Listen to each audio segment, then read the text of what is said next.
し波を揃えてゆこうお互いを信じ合う5人の仲間バルテス5に預けた命飛ぶぜ宇宙の果てまでもみんなの笑顔ももう近い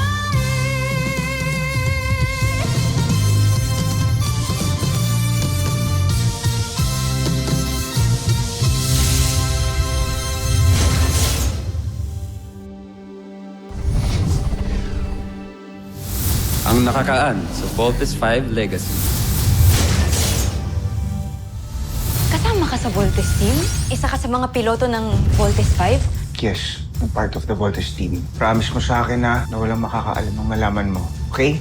Siya ang aking espiya, Sandra. Kilala ko na kung sinong mga piloto ng Voltes 5. Tiyak akong may maganda kang balita. Sino-sino ang mga piloto ng Voltes 5? Sina Jordan Hughes, Andrew Chambers, Hiro Nagasaki at mula sa Pilipinas, sina Ezekiel Somera at Cassidy Lapay. Ano ito? Mga pangalan? Nasaan ang mga itsura nila? Wala akong nakuha. Hindi maaari ito. Bumalik ka doon. Kilalanin mo sila. At huwag kang babalik dito nang hindi mo nagagawang pinapagawa ko sa'yo. Dr. Smith, mission accomplished. Anong nalaman niyo tungkol kay Judy? Walang nakitang record kay Judy, Doc. Hindi siya nag-e-exist. May napansin pa po ako. Yung biothermal scan ni Steve and Bert Armstrong. Parang iba din po. Kung ano man maging resulta ng report mo, ay mananatiling confidential. Tignan mo to. Ano po ito? Biothermal scan ng grupo niyo. I-check mo yung kay Judy. Siya lang ang naiiba. Because she's not human. She is an alien. Hindi po totoo yan. Judy is a Bozenian.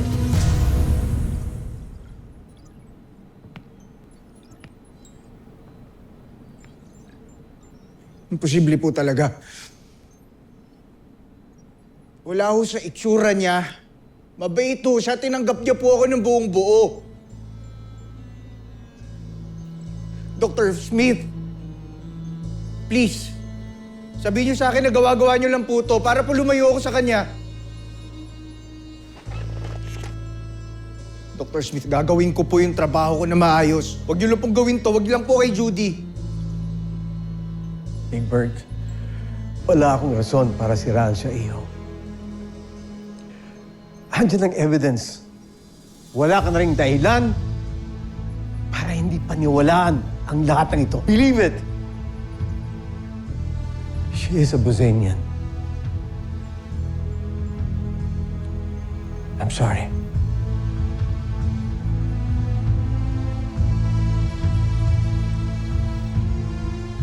Sergeant Major.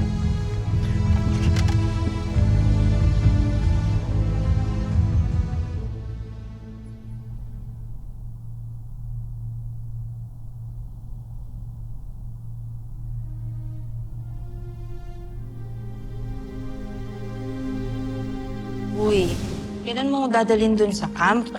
Nag-promise ka, di ba? Sige, bukas. Off mo ba? Yes, off ko bukas. Matutupad na yung childhood dream ko.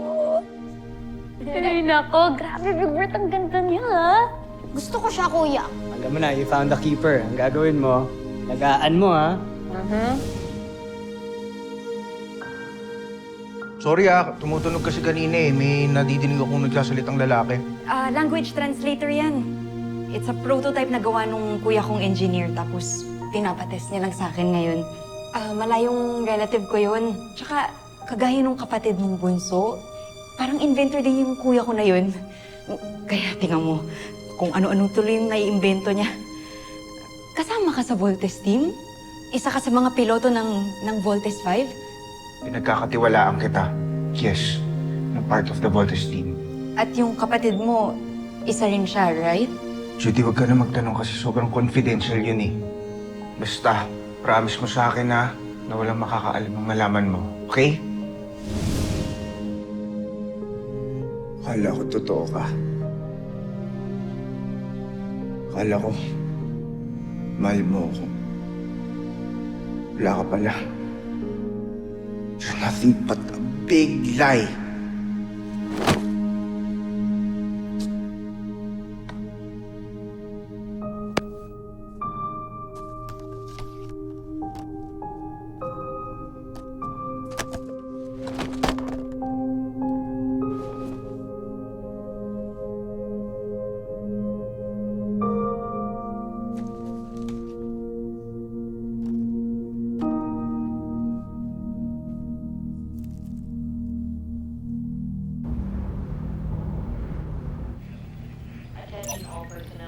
Bro, gising na.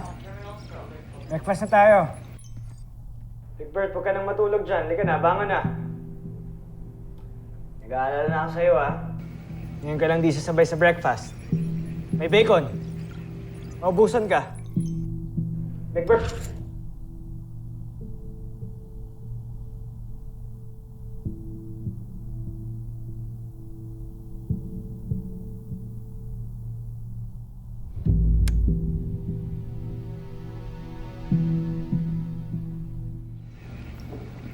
Big Bird, gising na. Kaya mo na muna si Big Bird.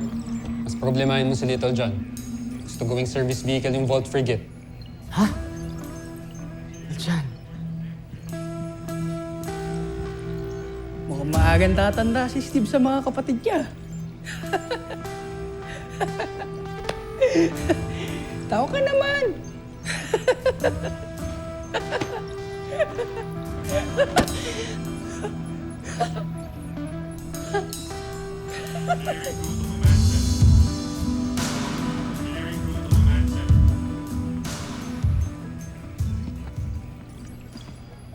Little John, alam mo naman nakakampi mo ako, di ba? Pero, hindi kita pwedeng payagan lumabas with the Vault Frigate, okay? Sandali lang po ako. Gagamitin ko na po yung frigate para kapag may emergency. Kaya nga hindi ka pwedeng umalis. Kasi pag may emergency, paano ka makakabali? Pero sa main dad lang yung competition, kuya.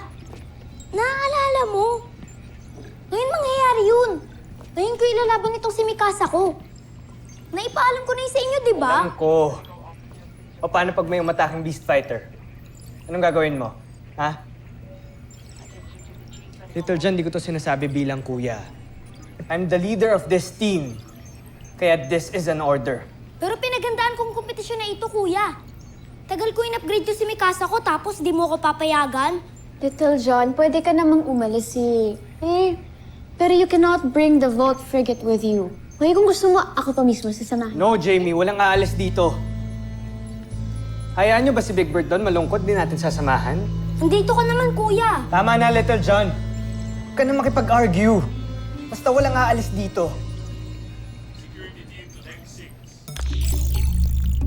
Little John? Little John? Ginamit niya naman yung hologram niya. Kasi yung batang yun.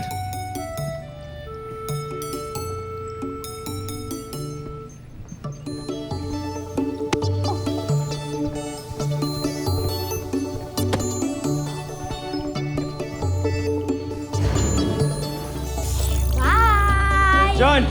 Little John! Little John! Hindi mo pinigilan.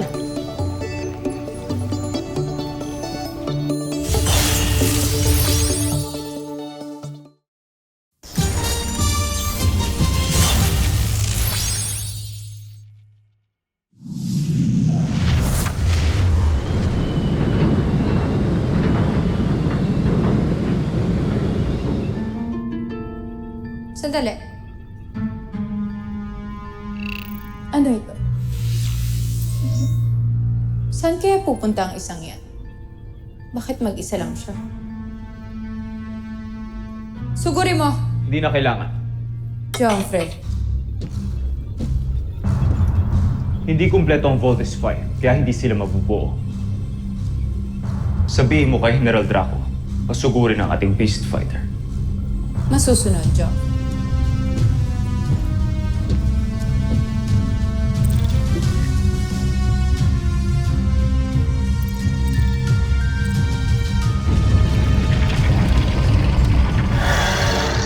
Sugod, Neg. Sugod!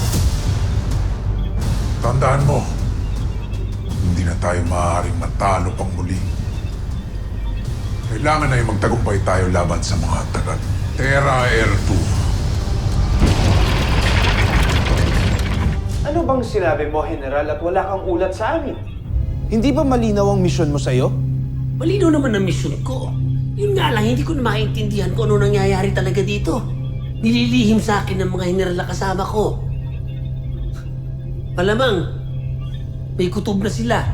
At saka si Prinsipe Santos, tingin ko naghihinala na sa tunay na tungkulin ko dito. Matalino talaga si Santos. Hindi siya madaling lamangan.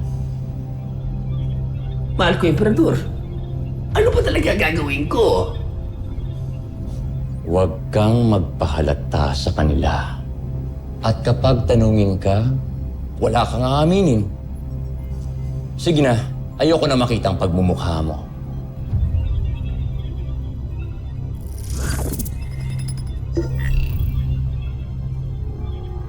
Kanjuway ang buhay ito. Kamahalan, mukhang hindi na masaya ang larong ito. Dapat ba natin palitan si Prinsipe Zardos?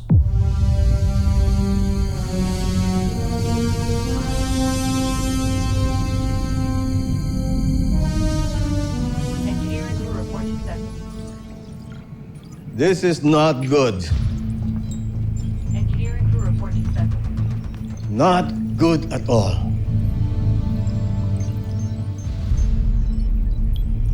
Permission to leave, Doctor. Pupuntahan ko po si Little John. No, Steve. I can't afford na pati ikaw umalis. Pwede bang taong sumundo kay Little John? Sergeant Major, magpadala ka ng tao. Sunduin si Little John. We need him. At ang frigate, ibalik dito sa base. Yes, Dr. Smith.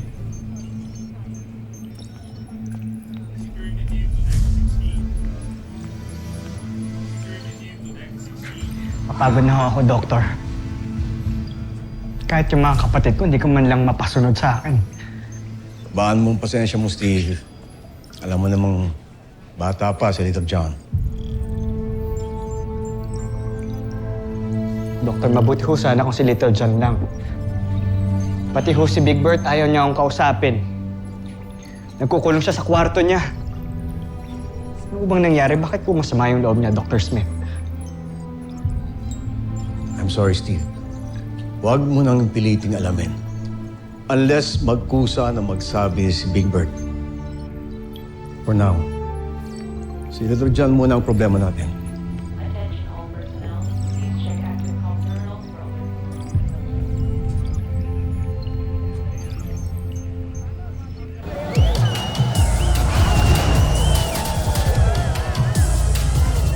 Ladies and gentlemen, welcome to the RC Boat Club competition.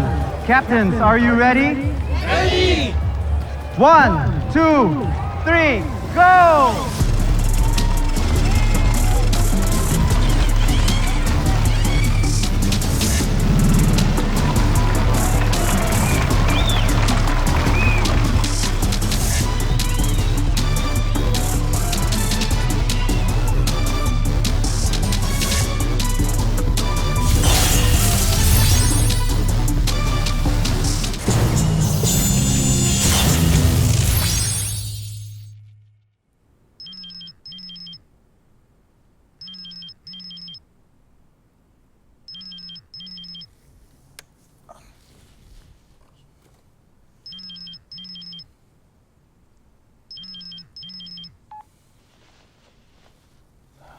Hello, bakit?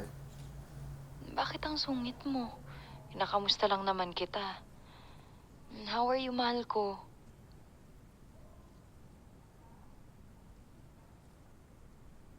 Asan ka? Pupuntahan kita. Kailangan natin mag-usap. Tungkol saan? Basta, nasaan ka?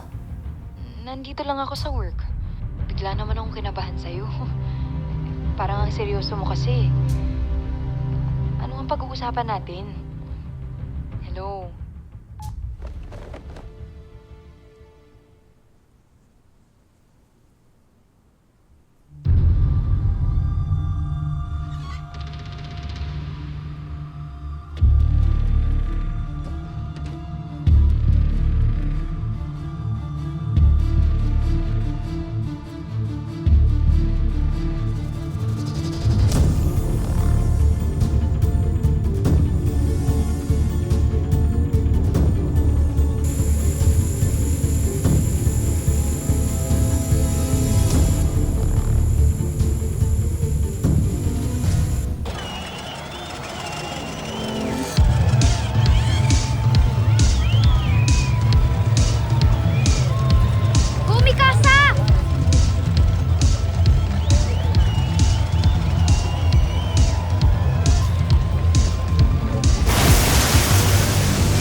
Kanina ka pa aligaga dyan.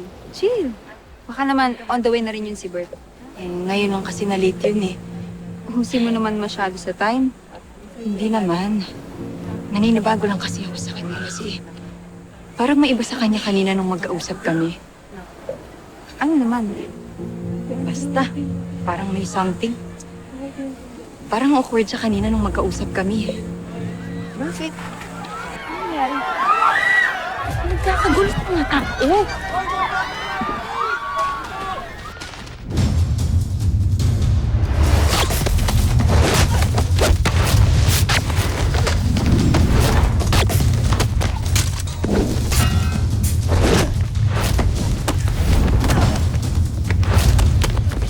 Sino ka? Sino ka? Camp Big 5, come in! Little John, we copy. Do you hear me? May emergency po! May dumating na beast fighter! What? Little John, back to base. Huwag kayong magpanik! Huwag kayong magpanik! Chip Kelly, sound the alarm. Battle stations! Defense protocols and engaged!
Tama si Kuya Steve!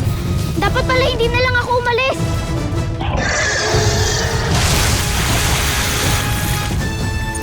Frigate Autopilot, activate!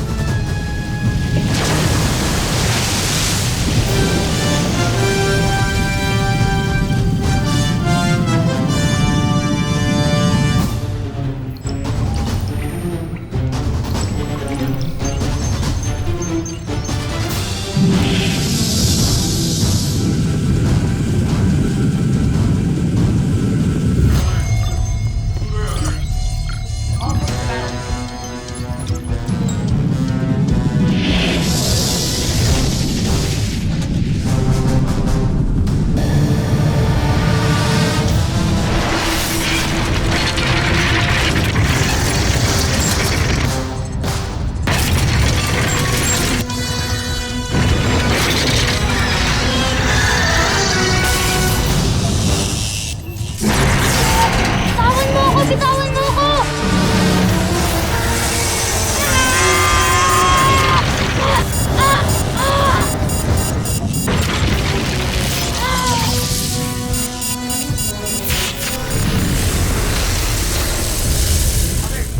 Ano si Little John? Mag-isa din yung kapatid ko.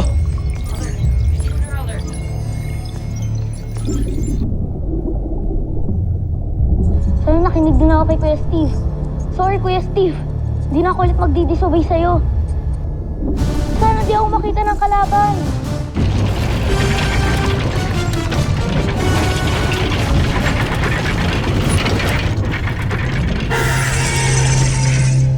Ned, hanapin mo ang nag-iisang Voltes 5 na yon.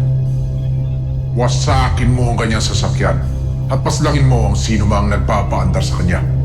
Nang sa gayon ay hindi na mabuo pang muli ang Voltes 5. Siguraduhin mo, Nick, hindi na siya aahon pang muli.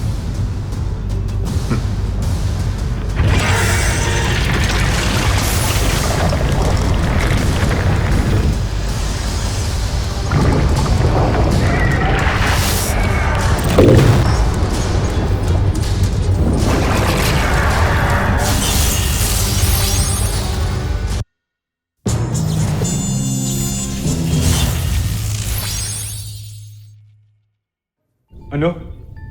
Isang paslit ang isang piloto ng Voltes 5. Akala yata ng mga taga-Terra Air 2 ay laro lamang ang mga kaganapang ito. Diyan sila nagkakamali. Sige pa, Neg. Huwag mong titigilan ang isang yan hanggat sa hindi mo siya napapaslang at nawawasak. Siguro'y nag-aalala na ngayon ang kampo ng kalaban. Hindi nila alam kung anong sorpresa nag-aantay sa kanila.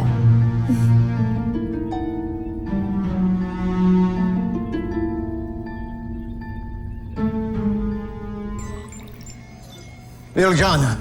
Little John, do you hear me? Little John, do you copy? Hindi ko talaga makontak si Little John. Nga ba yung sinasabi ko eh? Pinagbawalan ko ng pumunta yan dyan kanina eh. Mabuti pa, pumunta na tayo sa harbor. Yes, please, come on, let's go! Dr. Smith! Yes, go rescue Little John, the boat frigate. To the pods now! Let's suit up now! Let's go! Let's go!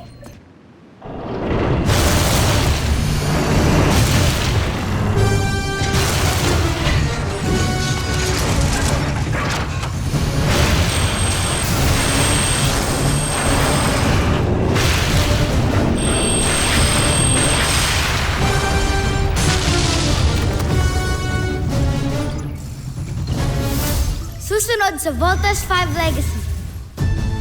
The camp is under attack and our jet fighters want out of ammunition. We need your support now. We fight until we can.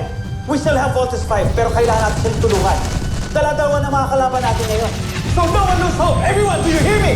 Hindi pa ako pwedeng mamatay. Wala pa ako ng mga kuya ko tsaka ng planet Earth. Miguel Pisay! Nakakaaliw kayong panoorin. Neg, pumunta ka ngayon sa kampo ng Voltes 5. Pagtulungan niyo ni Tai kang sirain ang Camp Big Falcon. Patayin niyo silang lahat. Bunso! Nandito po ako sa harbor. May beast fighter po ako nakikita dito tsaka yung skull ship. Salubungin mo kami. Pupuntahan ka namin ngayon.